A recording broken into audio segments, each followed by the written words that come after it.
Olá, pessoal, bom dia, tudo bem? Aqui é Fábio Pirajá, do projeto Memória Capixaba. Estamos juntos mais uma vez aqui. Opa, tudo bem?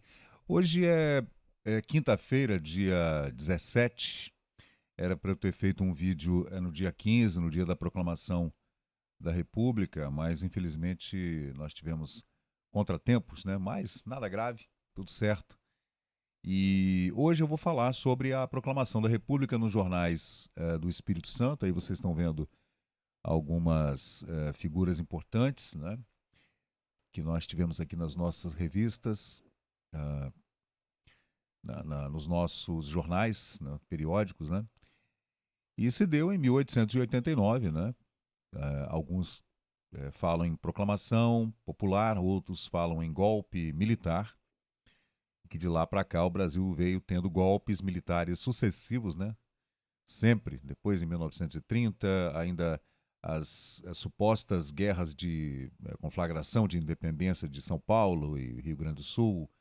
E o Brasil já vinha sofrendo esses conflitos, né, desde o século XIX. E Pernambuco, Bahia, várias insurreições, né?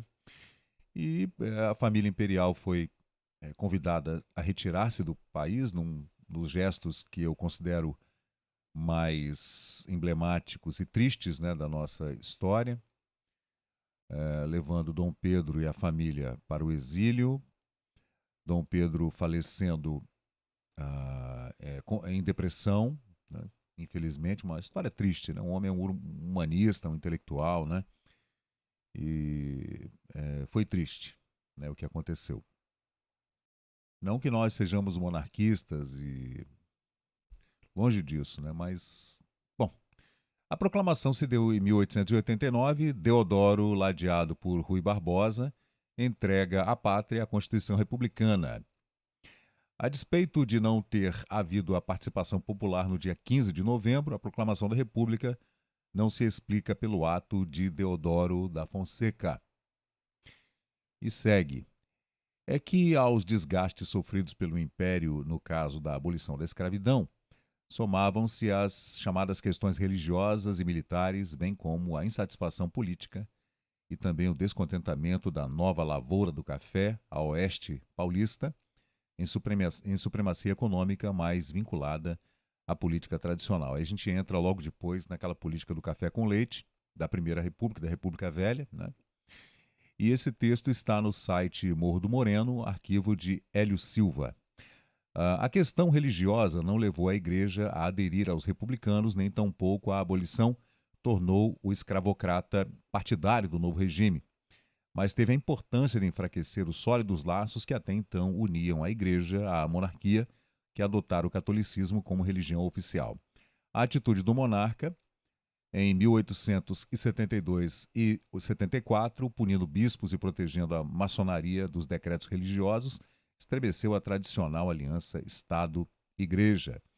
Aí o autor vem falar sobre a aliança entre o Império e a Igreja Católica tradicional, né? E, por conseguinte, a abolição da escravidão, assinado pela princesa Isabel, a monarca que sucederia Dom Pedro no trono do Brasil, e também foi a segunda mulher estadista, né, brasileira. E eu não vou ler o texto todo, mas ele está completo lá no álbum chamado A Proclamação da República no Espírito Santo, 1889, no Facebook. Né? Esse álbum está aqui completo, com toda a história narrada, a partir desse arquivo de Hélio Silva. Né? E é publicado no jornal A Gazeta em 1984. Em setembro de 1888, reuniu-se em Cachoeiro de Itapemirim o primeiro Congresso Republicano da província do Espírito Santo. A 16 de novembro do ano seguinte, o escritor e historiador Afonso Cláudio assumiu o governo provisório do Estado, já dentro da República. Então é isso, gente. Lembrando também, falando em Dom Pedro II e na família imperial, Dom Pedro era avesso às políticas do Império, né? Tinha vários assessores, né? O Visconde do Rio Branco e outros importantes assessores, ministros, né? E era um homem, era um democrata. Dom Pedro era um democrata. E ele era um homem tão democrata que ele permitia caricaturas nos jornais cariocas da época sem nenhuma censura. Era um homem avesso à censura. Saía pelas ruas tal como seu pai, né, Pedro de Alcântara, o primeiro, conversava com todo mundo, com os transeuntes, com os escravos, conversava com os parlamentares, com os comerciantes, né? Era um homem que andava pelas ruas do Rio de Janeiro, da capital, do Império, numa boa, sem problema, assim como Pedro I.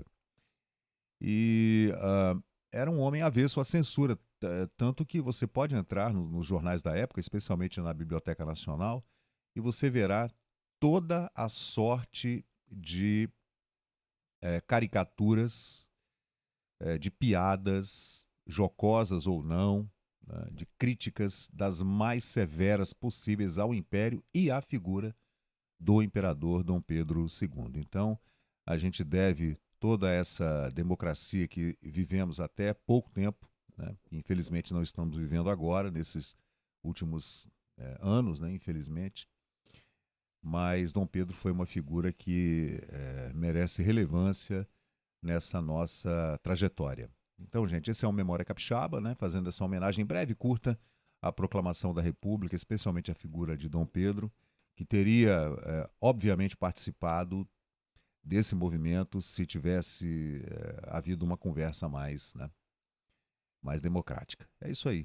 Então, muito obrigado a todos. Eu sou o Fábio Pirajá, do Projeto Memória Capixaba. Você pode entrar em contato conosco a qualquer momento em todas as plataformas digitais aqui no Facebook, no YouTube, no BitChute, no Rumble, no Truth Social, no Gab, Twitter, Instagram, TikTok, Hello, Kawaii. Estamos em todas as plataformas. Aqui no estúdio, no edifício da AME, sala 1215, no Porto de Vitória. Valeu, gente. Muito obrigado e até a próxima.